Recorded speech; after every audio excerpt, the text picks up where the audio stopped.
Good afternoon.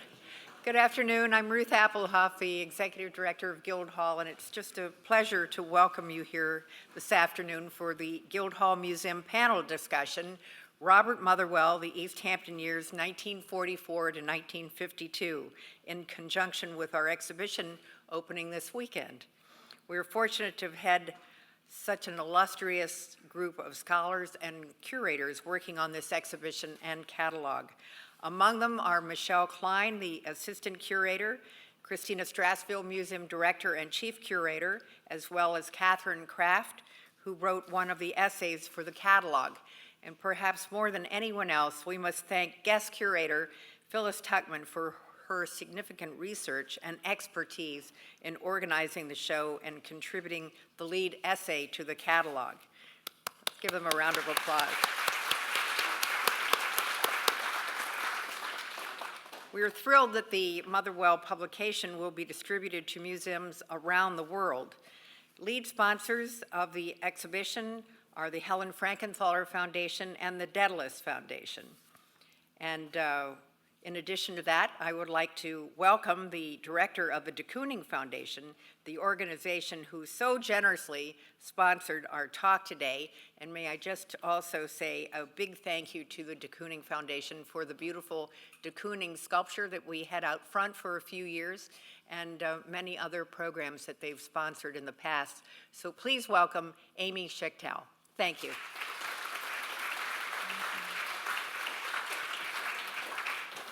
Thank you, Ruth.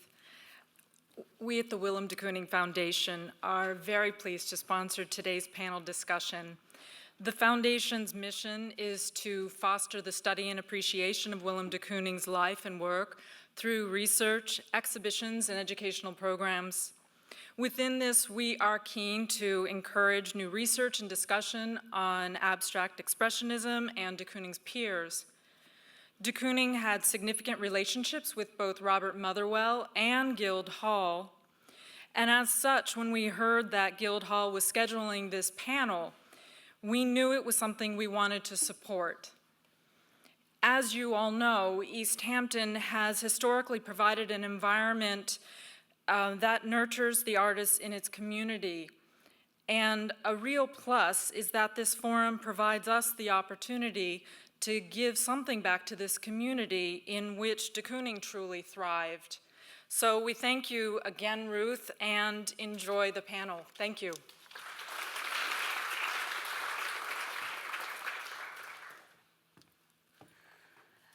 Good afternoon. My name is Christina Strassville, and I'm the museum director. On behalf of the museum staff, we'd like to welcome you this afternoon. I want to say that I'm truly delighted to be the one to introduce Phyllis Tuchman, our guest curator. Phyllis Tuchman was trained as an art historian at the Institute of Fine Arts, the graduate division of New York University. She has written extensively on Picasso, minimalism, and abstract expressionism. Tuchman has published in Art Forum, Art in America, Art in Auction, and other influential art journals, as well as Town and Country, the Smithsonian, New York Newsday, and websites such as ArtNet and Obit Mag. We wish to thank Phyllis for doing an outstanding job of putting this exhibition together. It was a labor of love for her from its initial conception 3 years ago to its fruition today. When Robert Motherwell was in his 70s and looking back at the period when he lived in East Hampton, he recalled, I did my best work there. In this spirit, this exhibition calls attention to Motherwell's early work and explores the contributions that Motherwell made to the abstract expressionist movement in the context of our East End artist community. As a reminder to all, Phyllis will be giving a gallery talk on Sunday, September 7th at 12 noon. You don't want to miss that. The accompanying catalog for this exhibition, with essays by Phyllis Tuchman and Catherine Kraft, will be available for purchase in the museum gift shop, and Phyllis has generously offered to sign copies during the reception. Thank you and enjoy the panel.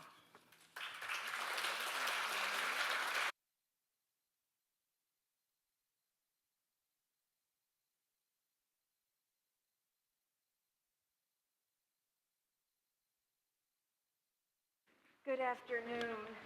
And thank you. It's a beach day, it's a golf day, but we're really proud of our incredible Robert Motherwell show, which is virtually the unknown Robert Motherwell. for all the retrospectives he had, and he had some sensational ones. I once caught one in San Francisco, but when I was in college, I saw the show at the Museum of Modern Art, and to me, it was like, oh my God, I want to grow up and know artists. I want to grow up and know artists like Robert Motherwell, and I was very fortunate in being able to meet him in 1968. And then again, I interviewed him for the Mark Rothko Oral History. So to me, this was just, as they say, a labor of love. I also would like to acknowledge that this is not just a celebration of our exhibition here at Guildhall, but 2 years ago, Jack Flam, who I'm about to introduce on my extreme right, published the most gorgeous 3-volume catalog raisonné on Motherwell's paintings, his collages, and an absolutely fantastic chronology and many essays on different periods of Motherwell's art. Without Jack's groundbreaking publication, a show like this could not have been organized. So I feel very grateful to have been able to take advantage of that. I think if they knew at the Institute of Fine Arts that I was also using this gorgeous $300 book at the Xerox machine, they might not let me in the building ever again. So on my extreme right is Jack Flam. We come from the same hometown. He is president and CEO of the Dedalus Foundation. Many of you have seen and read Jack's amazing publications on Henri Matisse. He is one of the ranking Matisse scholars in the world. If you have any questions afterward, I'm sure he'll talk about Matisse at the drop of a hat. And he has written on Motherwell extensively. He's also published on my particular favorite, Pablo Picasso, and he was for many years the art critic of the Wall Street Journal and a major contributor to the New York Review of Books. Next to Jack and to my right is Catherine Kraft, and I think we're incredibly lucky that she wrote one of the essays in the catalog. She published an absolutely amazing book on Neo-Dada, talking about Rauschenberg and Cy Twombly and Motherwell and a host of other artists. It's actually I have a copy here.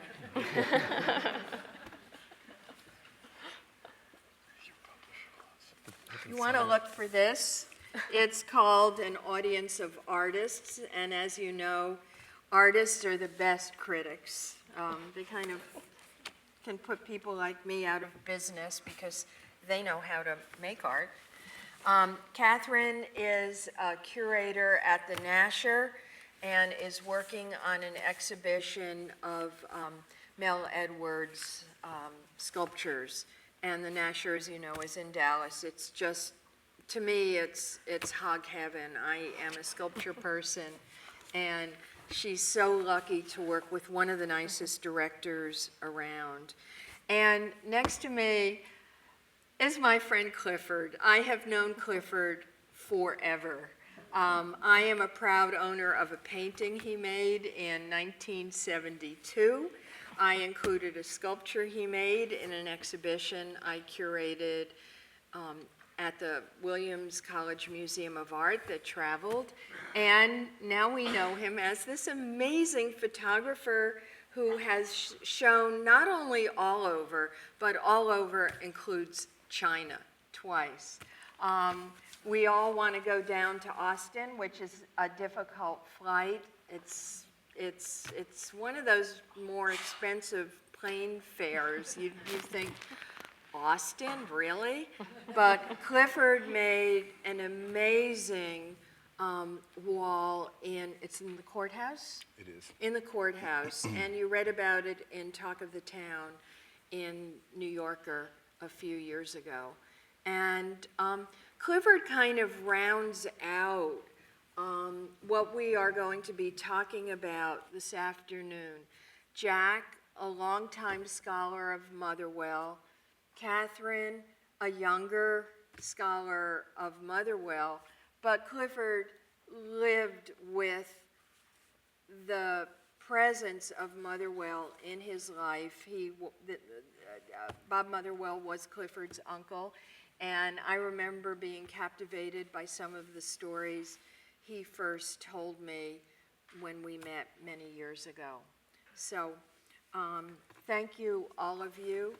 I would just like to say that one of the aspects of the show, it's a multifaceted show.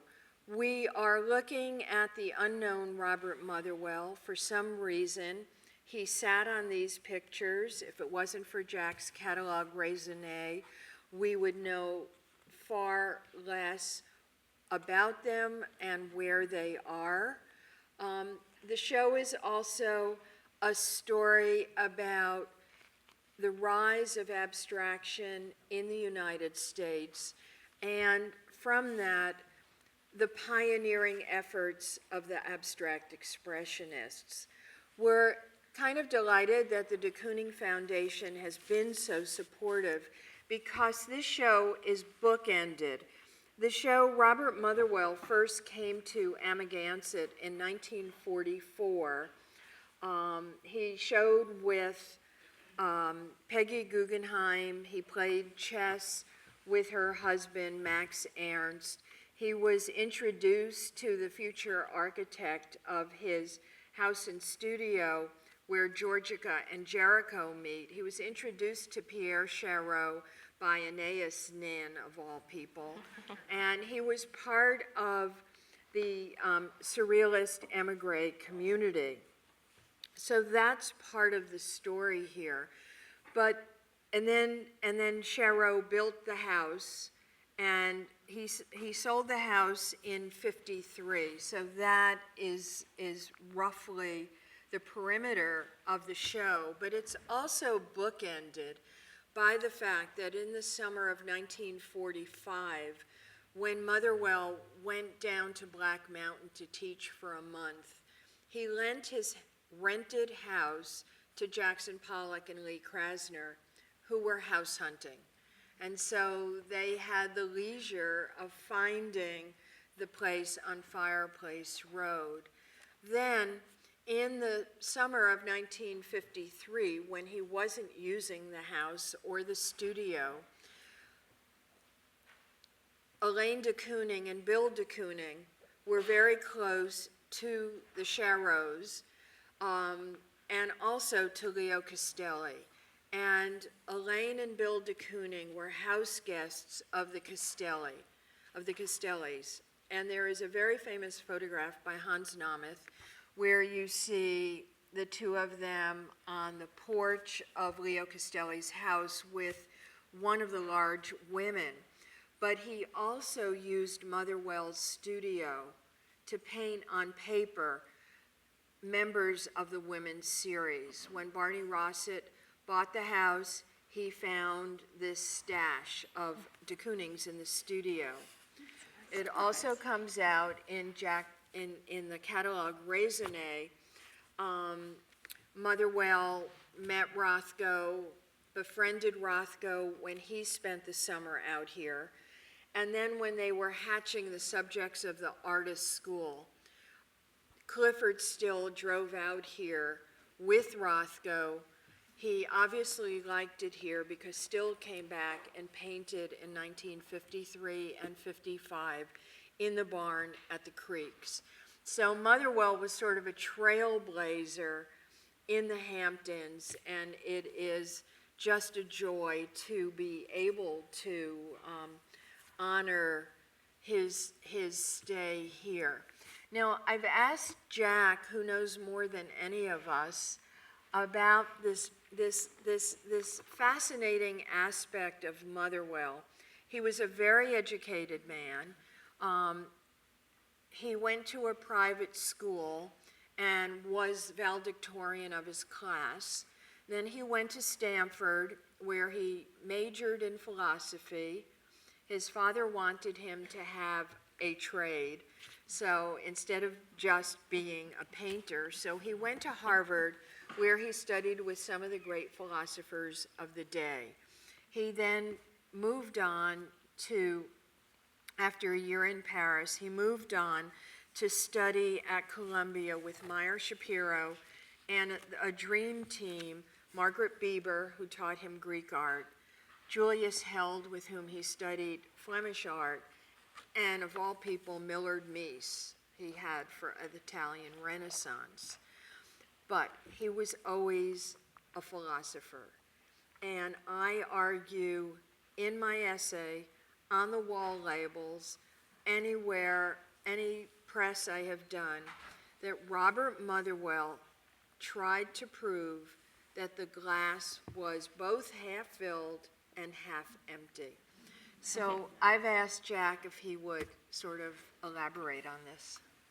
The glass being half full and half empty. So Phyllis asked me, actually she posed it a little differently, that I should talk about automatism in Motherwell's work and what it was balanced by. And first of all, I'd like to say that the years that he spent here were formative. He started seriously on the East End in 1944, which was the time of his first one-person exhibition at the Art of the Century Gallery in New York. That was his first New York retrospective. And he also started working on the Documents of 20th Century Art series, which he edited. And I think that it's important to locate Motherwell at this time historically, I think in relation to Romanticism. And I think particularly in relation to, hold on just a second, to Wordsworth. In the preface to Lyrical Ballad, Wordsworth, which was published in 1800, which was the kind of manifesto of Romanticism, Wordsworth wrote, what at the time was a very radical statement: all good poetry is the spontaneous overflow of powerful feelings. But as he later wrote, the imagination, as he says, and this is a quote, and then now this is in verse, not in prose, must learn to ply her craft by judgment studied, end quote. And as you all know, Wordsworth is probably the poet who, in any language, not only in the English language, probably revised his work more than any other poet. So we have a figure, a founder of Romanticism, who, on the one hand, talks about spontaneity and how important it is to have the feelings overflow, and then who goes back and for decades keeps rewriting and rewriting and rewriting. One of the things that was very interesting when we were working on the Motherwell catalog raisonné, which I should say wasn't done only by me, but by with my colleagues, Katie Rogers and Tim Clifford. When we were working on the catalog raisonné, one of the things that we discovered was that Motherwell reworked his paintings much more than we had thought previously. He also had a very interesting attitude towards spontaneity. We found that in certain paintings where he splashed paint, he would then come back over and he would erase the scratch. Well, he wouldn't erase them. He would paint over them, let's say in a black and white painting. So the black paint is splashed across the white ground.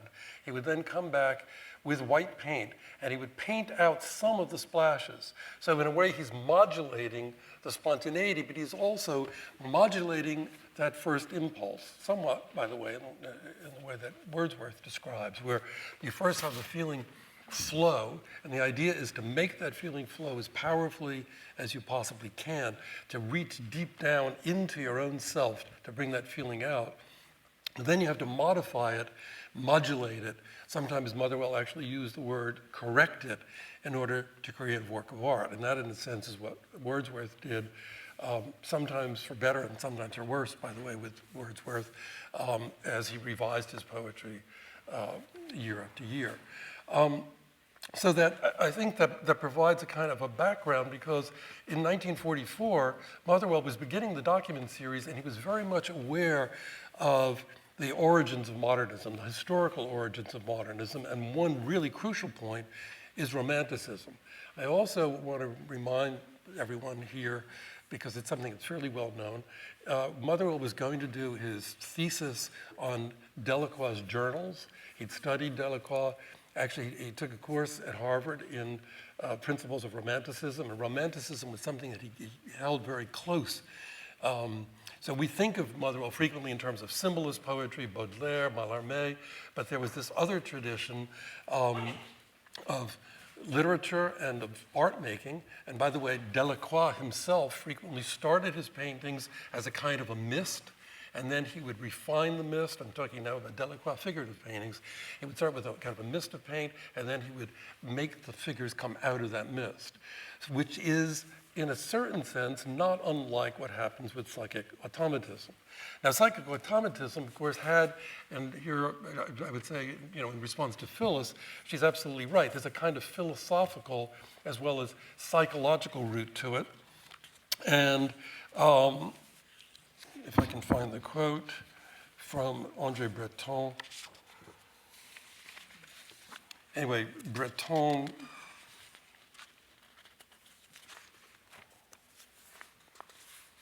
it's not important to give the exact words, but the idea is to reach deep down inside yourself, irregardless of aesthetics and irregardless of ethics. That is to say, to become, in a certain sense, like a natural person, and by reaching deep down inside yourself, you would bring up a kind of authenticity, a very romantic idea, by the way, a kind of authenticity that your conscious mind could not possibly come up with. So I think that, in a nutshell, is the kind of general lay of the land. Now, Motherwell practiced in this way throughout most of his career. And in fact, if you go into the galleries and you look carefully at some of the early paintings, especially the portrait of Maria, that's against this wall, even the red skirt, frequently he would start these paintings very freely as abstract compositions, and what he called sometimes doodling, let the hand move, again, without any censorship, without any kind of intellectual or conscious thought to what degree that was possible, and then eventually shape the image. And in fact, he talks about doing so in relation to one of his first mature oil painting, a portrait of Maria, which is earlier than the one that's in the show, which he says, "What actually happened in my work was that I began painting pictures automatically. The automatism consisting of dabs of paint scraped across the surface of the canvas with razors or sticks or spatulas. But then, in my efforts to resolve the picture, a great deal of the canvas would slowly be covered over with more formal or architectonic surface. Actually, in the portrait of Maria, done in Mexico, the primary automation is largely covered over with a portrait with its own structure. But, and I think this is crucial, the portrait would have had a different figuration if it were not being worked out also in relation to the primary automatism." So that, picking up with the way Phyllis introduced what I was going to talk about, basically you have him seeing the cup half full and half empty, in that he wanted at the same time to work spontaneously and work with deliberation, and to keep spontaneousness and deliberation in constant tension with each other, to not let one become dominant. Finally, I'd like to say something about Motherwell's importance as a writer, since he began his serious career as a writer when he was here on the East End. His writings during those years were mostly occasional in the years that he was in East Hampton. That is to say, somebody would ask him to write an essay about something, or someone would ask him to give a lecture. And he once said, actually, he said that to me personally, but he also said it in print, that probably most of what he wrote, he never would have written if people hadn't asked him to write. He was, in a sense, commissioned. So you might say that the writings resulted from the necessity he felt to lay a groundwork for his art. and for that of his colleagues. Here again, I think an example was provided by Wordsworth in a letter that Wordsworth wrote in 1807, in which he famously described how the gap between the artist and the public was so wide that the artist had to educate the public in order to make a place for the new art. And I quote directly from Wordsworth, "Every great and original writer, in proportion as he is great or original, must himself create the taste by which he is to be relished. He must teach the he must teach the art by which he is to be seen." End quote. And I think that Motherwell's early writings are an organic part of a deep commitment to the ideas that were associated with modernist art in general and with abstract painting in particular, an engagement that was really very much at the core of his being. I think it's not an exaggeration to say that Motherwell lived and breathed modernist art, and he brought to it a kind of religious devotion that quite naturally led him to proselytize for it at a time when it was not widely accepted. Later, some of his colleagues felt that he had somehow stolen the stage from them by his extensive writing and lecturing, especially at a time when the words artist and intellectual were generally thought to be mutually exclusive ones. It wasn't until a generation later, actually, that artists like Donald Judd, Don Flavin, Robert Smithson synthesized the idea that you could be an artist and be articulate and an intellectual at the same time and have that be respectable. Motherwell still came from that previous aspect of American artistic and literary culture where they were at odds with each other. And I think that what is often overlooked is how deeply Motherwell was committed to the principles of modernism, which he once described as, quote, "a desperate and gallant attempt at a more accurate and adequate and accurate view of things now." He was not talking about mere aesthetics, he asserted. What he was talking about, he said, was about how shaped meaning, without which no life is worth living, how one can shape meaning. And one of the tasks of modern art, he felt, was, quote, "to find a language that would be closer to the structure of the human mind." And here's where we get again to that half empty, half full, the spontaneous and the deliberation, the irrational and the reasonable working together, in tension but in harmony. A language that could express, I'm quoting again from Motherwell, the complex physical and metaphysical realities that modern science and philosophy had made us aware of, that could more adequately reflect the nature of our understanding of how things really are. I would say that in his art, in his writings, and in his role as a kind of bridge between painting and the other arts, Motherwell was a trailblazer, to use Phyllis's word. In addition to being a great artist, he paved the way for a greater understanding of modern art in general and created a new kind of bridge, I think, also between the European past and the American future. As you all know, de Kooning famously said of Jackson Pollock that he broke the ice. And I think it can be said of Motherwell that he too, in a somewhat different and more complex way, also broke the ice. Thank you.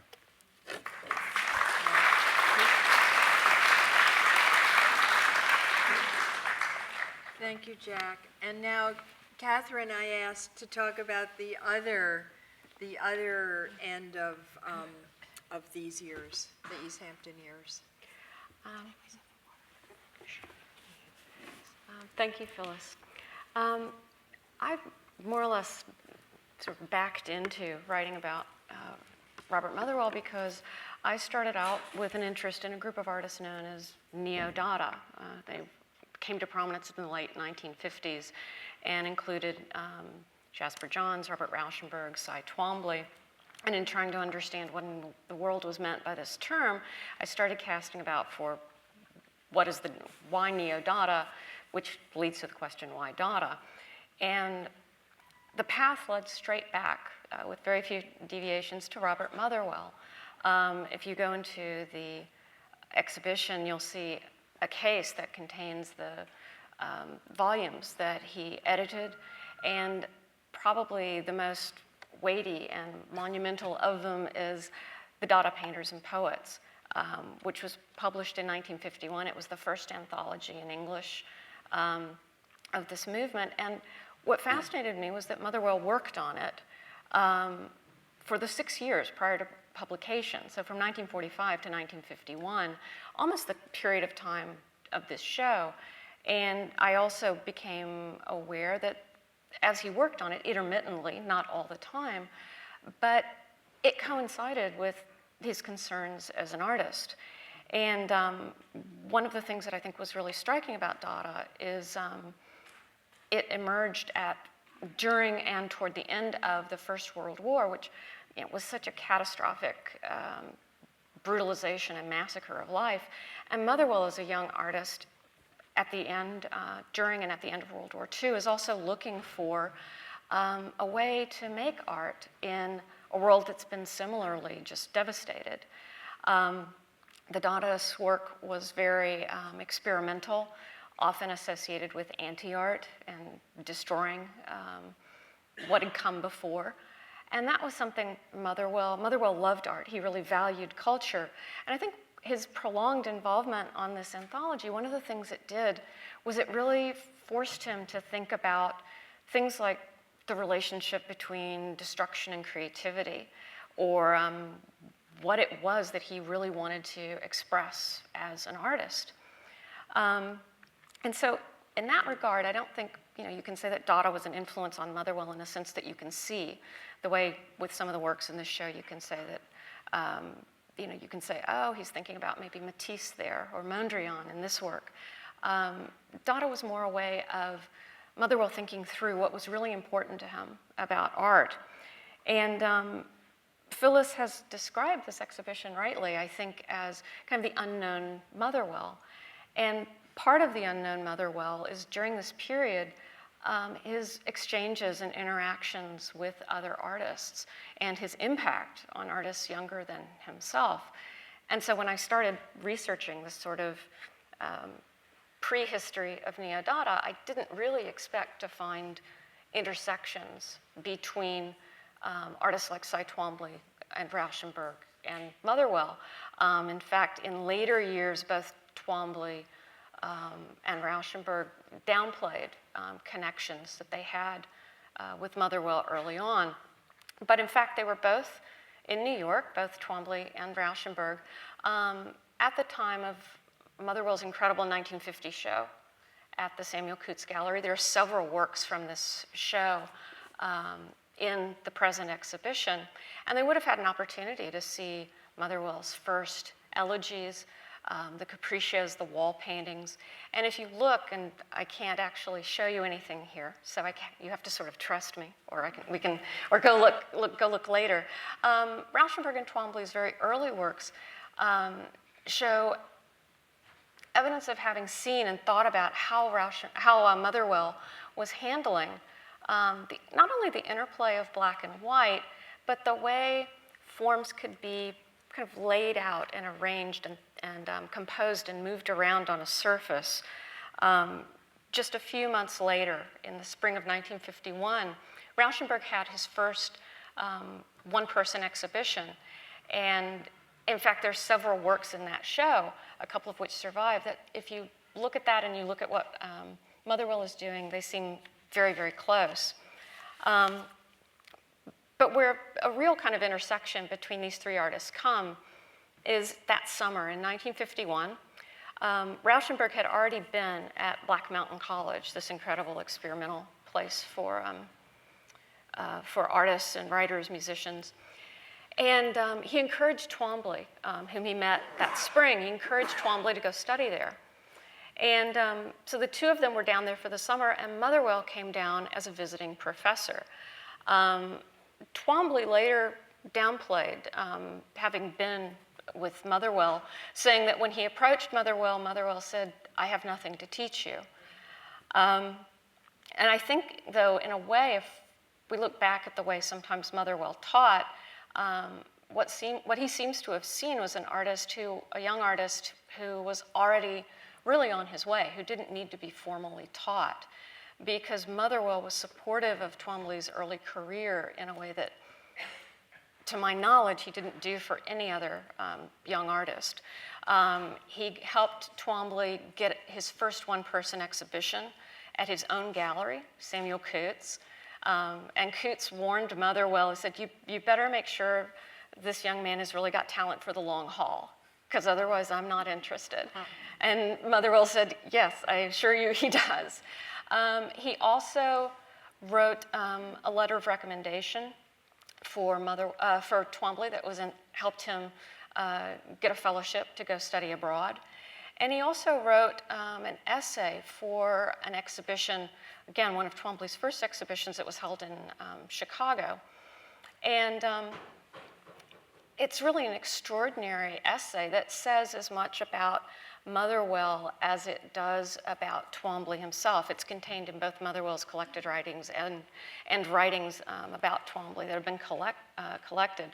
And he also, when you read this essay, it's clear that he sort of identifies with something that Twombly's trying to do. Twombly's very early works from this period are mostly in black and white, and they're very kind of symmetrical and almost sort of primitive in appearance. They're not at all like the scribblings that we're used to.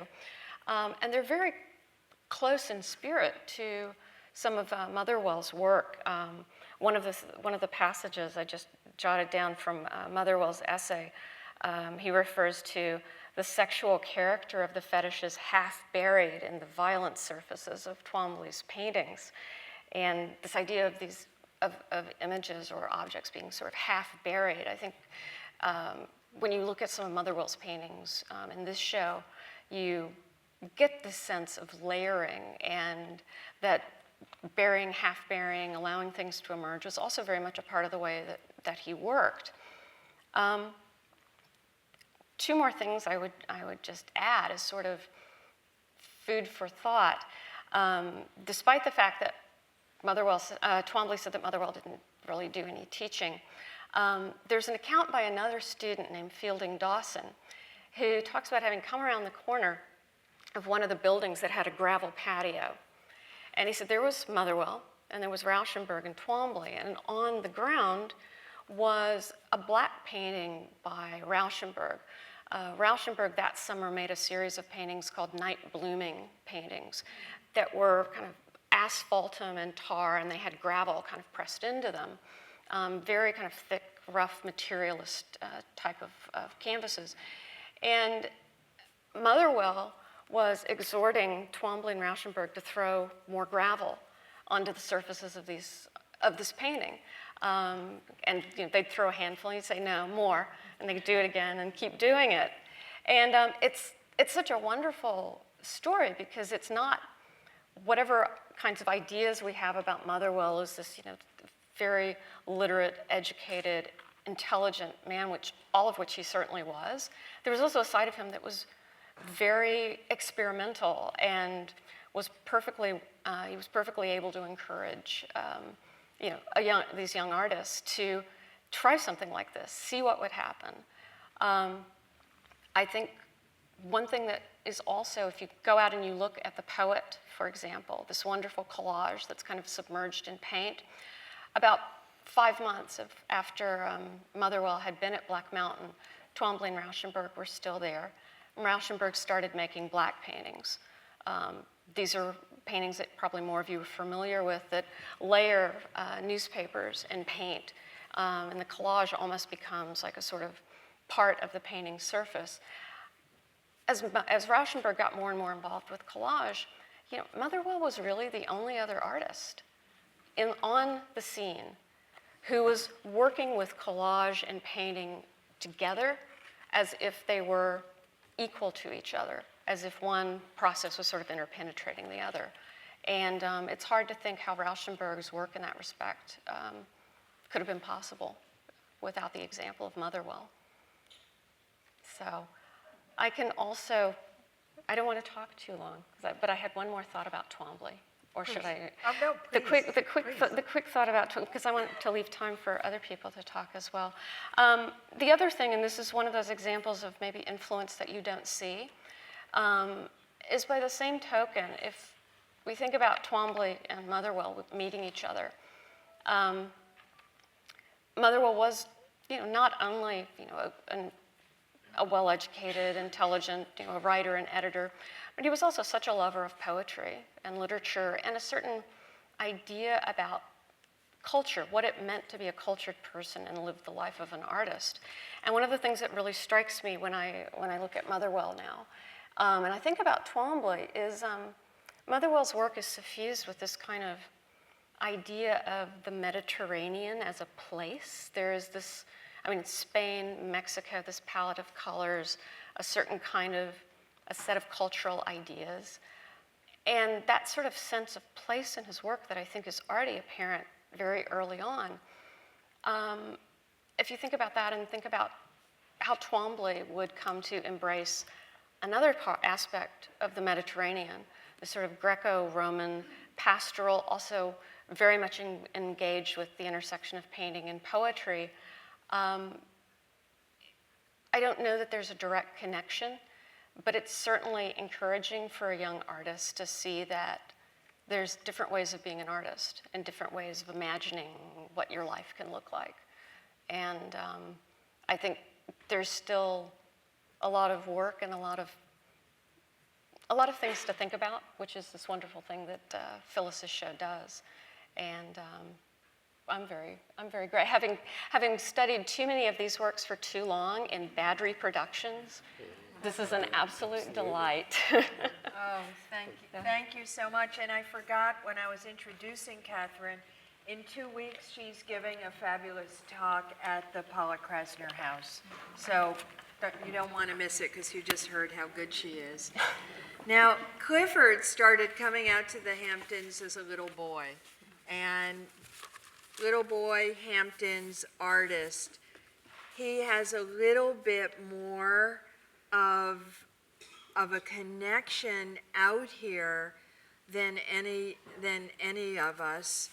One of the amazing things about work in the show, about the catalog raisonné, there is a wonderful painting with a tiny collage element from St. Louis. It's the first work here. And Motherwell later on talked about the color as being like the sand and the sky in winter in the Hamptons. That's somebody who's a year-round resident, sees something like that. The poet, he talks about the astonishing sky, that the skies that he was familiar with.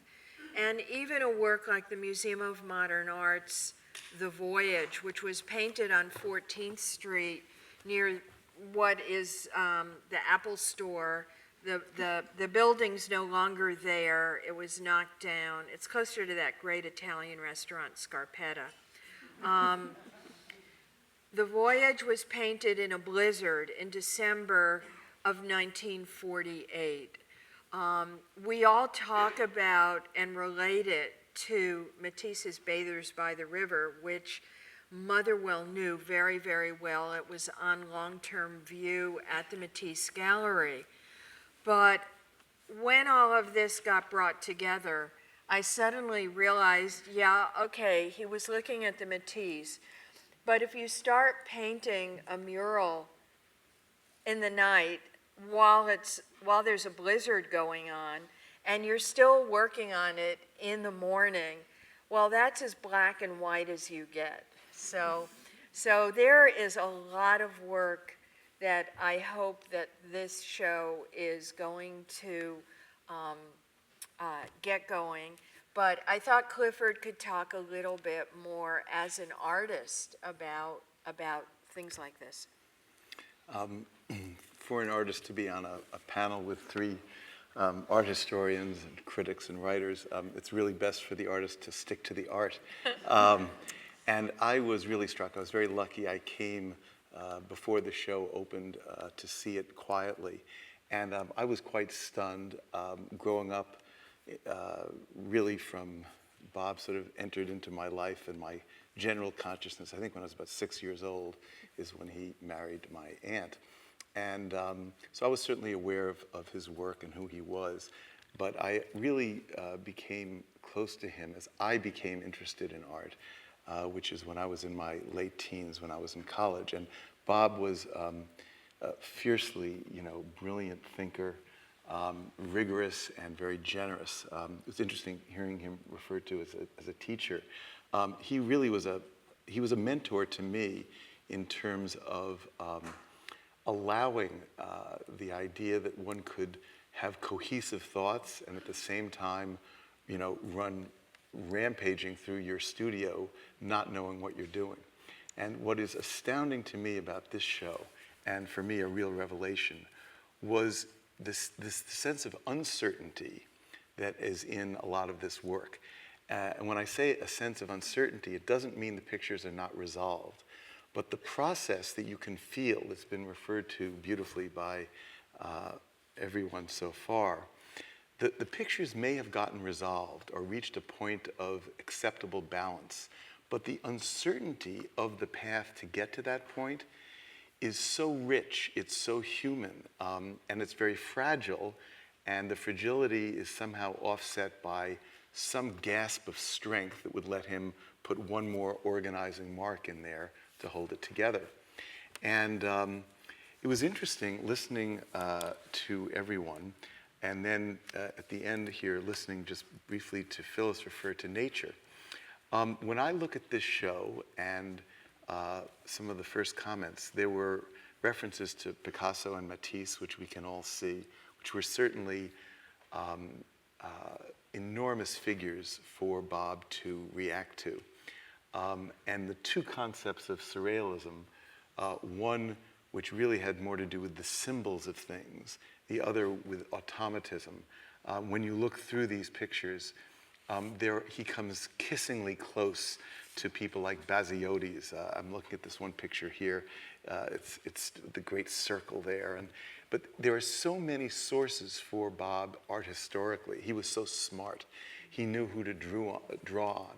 But the amazing thing was, in this work, which I find as great as any of the perhaps more resolved later work that came in the later 50s, is I think that the messiness, for me, actually connects to nature. And one of my favorite series, which is not here because it was outside these dates, is a series he did in Provincetown called Beside the Sea. And I don't know how many of you know it, but they're deceptively simple pictures. He literally it was a celebration of automatism, but he literally would just fling a stroke of usually fairly thinned oil paint or ink, I believe. Jack will probably know exactly what that was. Yeah. And he would, it was very much a response to the breaking surf in front of his house in Provincetown. So we know the directness with which Motherwell took inspiration from nature. What's sort of fantastic here is I think that here are the years when he's in an environment that's so powerfully, nature's so much a part of what that environment is. When I looked at these pictures, I was struck by nature's apparent absence in a way. There are references to the human figure. There's an enormous amount of celebration of materiality, these historical figures who played a role. But what I think is sort of fantastic is I sort of feel as if nature was the cradle that allowed the risk. And you never know really what's coming with nature. Nature will always surprise you. It will always beat you in terms of,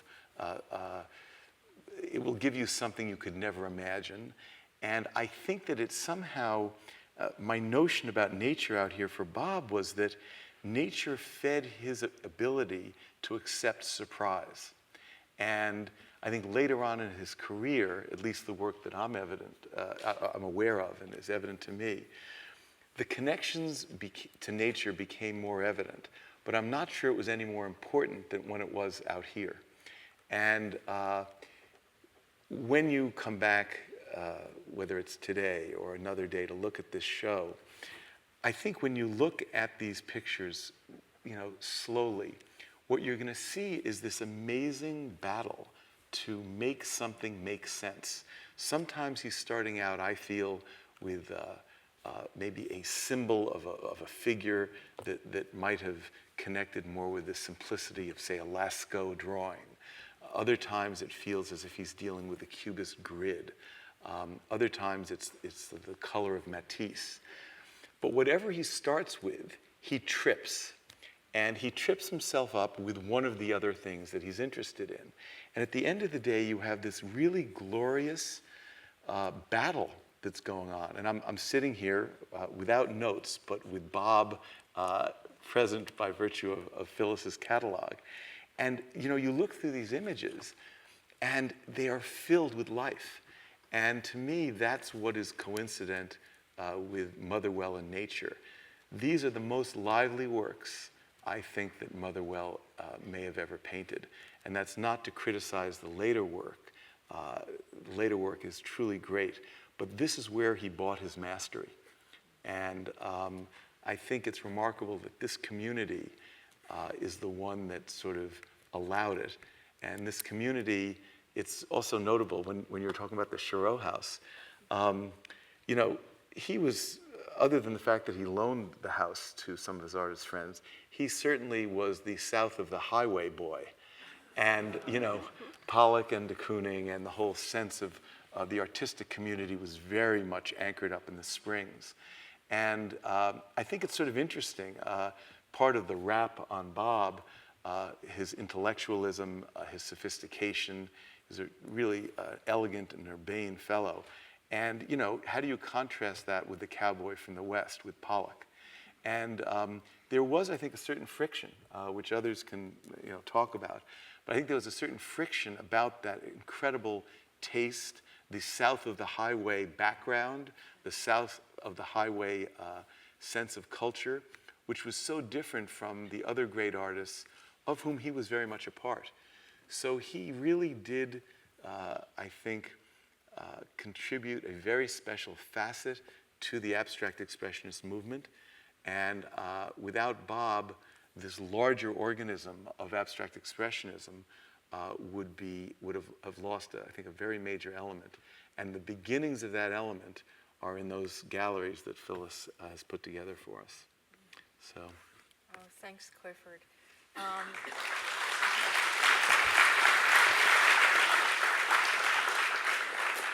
The only thing I realize I should add, I've been remiss about not mentioning this. We have a great video playing, and Bill Rubin, who I studied with as William S. Rubin, and is like the backbone for everything I know about modern art, from Cubism through minimalism, says on the video that Motherwell taught himself how to paint. And one of the amazing things in doing the research is that his family had a place on the water in Washington State. No matter where they were living, when they were in San Francisco or Los Angeles or even in Salt Lake City, they would retire for the summer to the beach. Well, a coastal beach. Coast isn't really beach, is it? No, it's the Counts. coast. Yeah, sort of. I wonder if it has sand. Anyway, his mother's friend from high school was practically next door, and he was an art professor. And he took Motherwell under his wing, and for more than a decade, he would give him, I would imagine, impromptu art lessons. So much so that after the first summer, when Robert Motherwell was 11 years old and the family was living in Los Angeles, he was one of 2 children to win a scholarship to Otis Art Institute. Otis Art Institute, when he was 11 years old, stands out in history now because Jackson Pollock's brother Charles had just been there. They practically overlapped. And Motherwell began making art very early on. By the time he was at Columbia, Meyer Shapiro said practically, hey kid, you know, don't show me what you're working on. Here are these surrealists here, and go study with them. So Motherwell twice a week took art lessons with Kurt Seligman, who was the first of the emigre surrealists to come here. And in my essay, I don't remember the figure, but I think I said it was the best $458 Motherwell ever spent. But he studied art for years and years and years. And I tried to make the point in my essay that all of the other pioneering ABEX figures were at the Art Students League. They were studying with Ashcan painters like John Sloan, or son of Ashcan, or Thomas Hart Benton, you know, American scene artists of the 30s. Motherwell, by virtue of studying with Kurt Seligman, brought a different inflection. He had a much more sophisticated background in French art. His father even took him on a grand tour. And unlike Pollock and some of the other artists, he knew what a large Maria de Medici mural by Rubens looked like. He'd seen large paintings. It was part of his culture. And this was something he was able to share that gets hardly mentioned. So I'm happy to bring that on. And do we have any questions among ourselves? I mean, should we open it up? Do we want to open it up? Because open it there's up. a huge crowd Yeah. here, and you've been very patient with us. Do we have any questions? Here's one there. We're blinded by Yeah, these blinded lights, by the so. light. Thank you for this enlightening panel. Oh, hi, Gail. Here's a mic. Oh, thank you for such an enlightening panel. I can hardly wait to see the show. I'm sure it's going to be filled with revelation. I did want to comment that I have read Bob Motherwell's disclaimer that he did not grow up wealthy, which you seem to refute.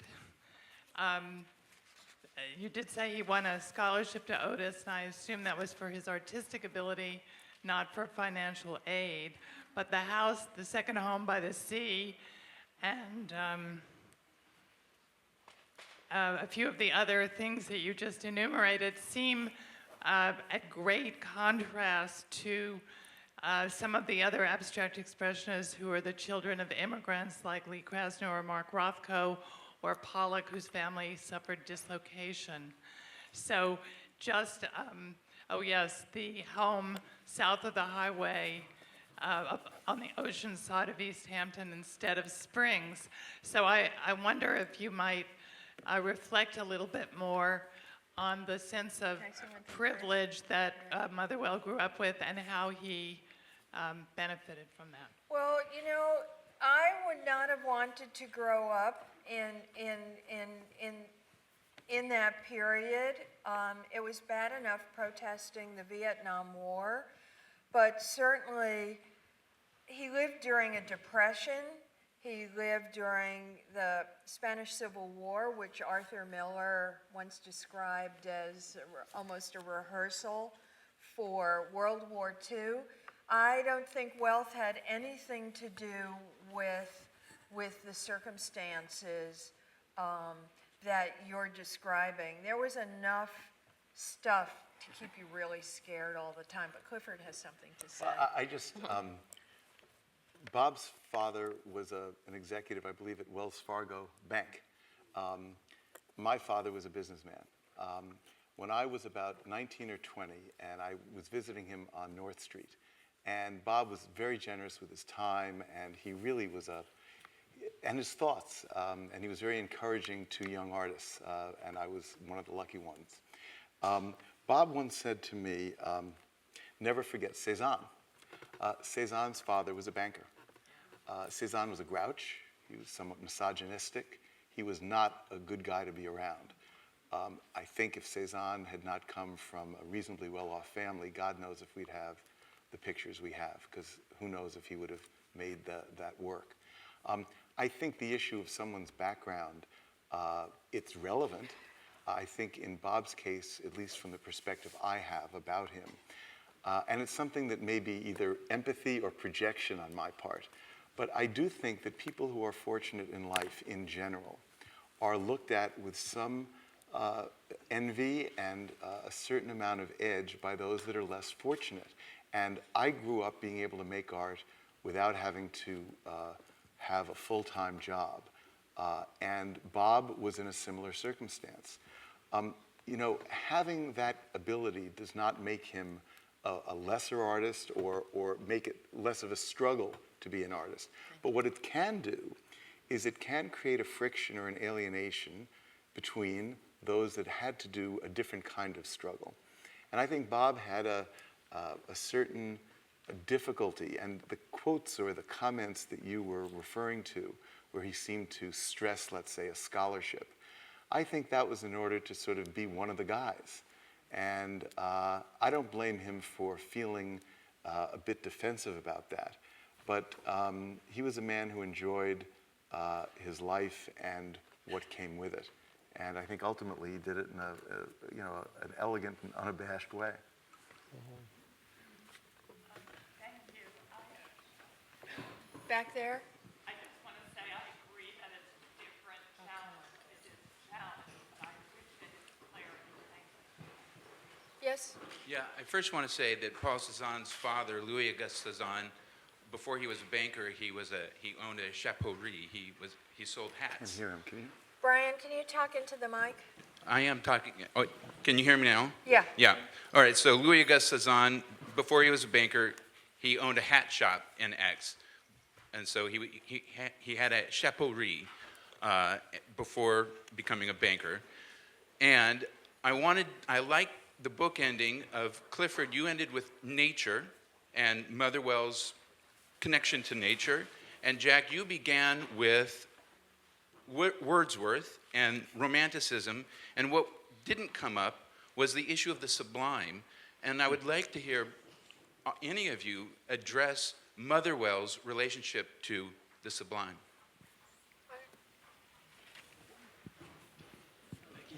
Interesting You question. get it. I don't see Motherwell as an artist who directly addresses the sublime in his work or evokes the sublime in his work. I'm using the word as I assume you are, in the sense of something that surpasses human comprehension, that strikes fear and awe because of its grandeur.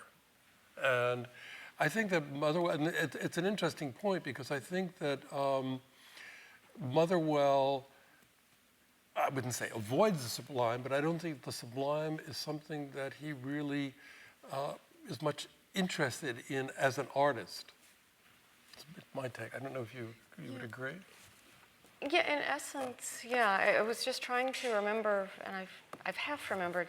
The Tiger's Eye, this kind of artist periodical, did an issue, I think in 1948, and the topic was the sublime, and that was the occasion of Barnett Newman's famous essay on the subject. And Motherwell also wrote an essay for that issue, and I forget now, this is terrible, the actual title, but the working title of his essay was Against the Sublime. Yes, exactly. And one of the passages in that writing, and in that essay, and it comes up in other texts of the 40s, is that, in essence, you get the sense that Motherwell struggled personally with, whatever demons or whatever difficulties he was having.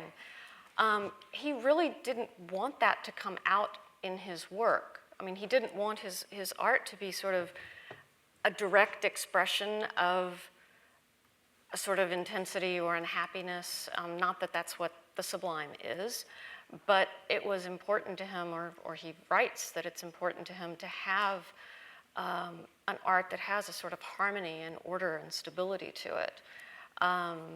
that I think led him very much away from that idea of the sublime, at least as it was being talked about at the time. I'd just add that I not only agree with this, but to extend it, to some extent, you know, Bob's position within abstract expressionism, which I've heard challenged almost directly on the issue of where is that, you know, ferocity, where is that the grandeur and all the bigness. And he really spoke with a different voice than the other abstract expressionists in that way. I think that the aesthetic that he was entrenched in and the one that he built for himself was more akin, if he reached the sublime, it was through the same method that a Bonnard would reach the sublime, by celebrating something that was specific and more modest at such a lofty level that he would bring you up. And, you know, I'm flipping through some of these images, reminding myself of what's out there, and there isn't anything that could compare to, you know, the power of a Pollock, a big autumn rhythm. But in looking at these almost still life or portrait type things, there is a certain power which you know, it's not the sublime that you're referring to, that bigger romantic sublime, but exquisite, absolutely. And I think that's, perhaps he was, in that sense, to go back to the first question, there was a bourgeois quality to Bob's life and work. But remember how close he was to some of the roughest practitioners and the greatest, like a David Smith.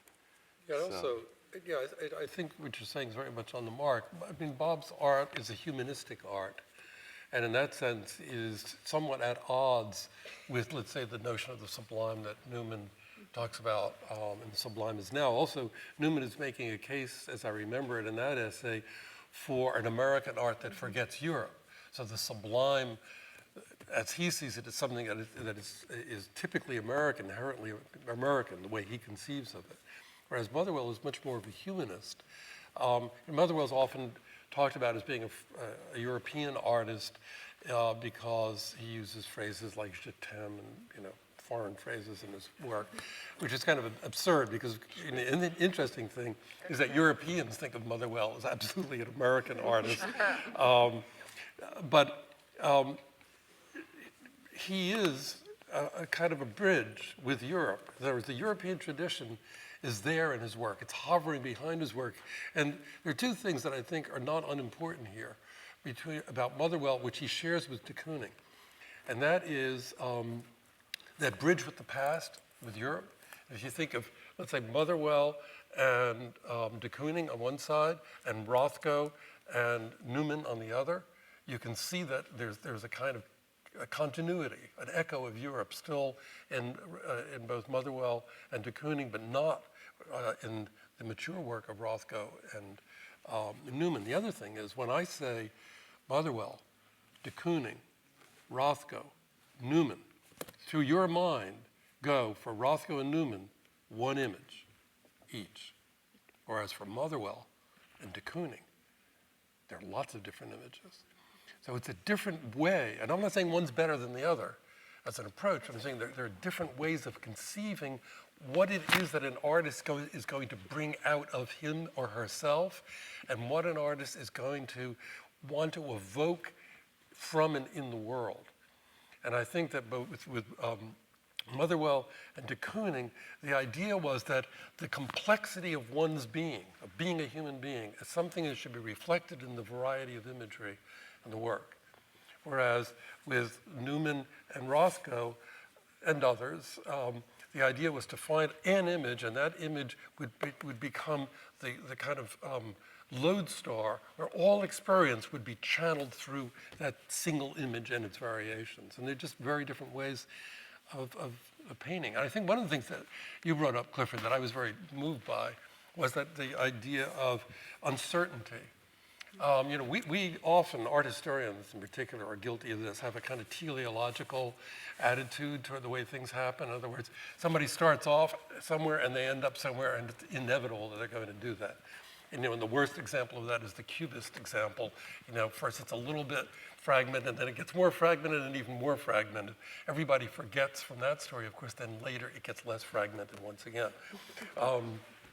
But these kind of teleological things forget that when the artist is doing something, he doesn't know, or she doesn't know what the hell is being done. And you see that in this exhibition. The best example of that is at 5 in the afternoon. And here's Motherwell. He starts off by doing an illustration of a poem by Harold Rosenberg for a magazine called Possibilities. Possibilities, which is like uncertainties, said differently. And he does that, and it lies around. And he looks at that at a moment of crisis when his life is literally falling apart. He and his wife are splitting up. Everything is falling apart for him. And suddenly he sees a possibility in the uncertainty of that work. And I think that's what being an artist is about for all artists. But for some artists, that uncertainty plays a much more active and dynamic role in the actual everyday activity of being an artist. You kind of have to reinvent yourself every day rather than sustain the invention day by day. So. Absolutely. We've been up here for an hour, so if you don't mind, if you have more questions, we're going to be outside. Thank you for coming. Stay, have cheese. Thank you.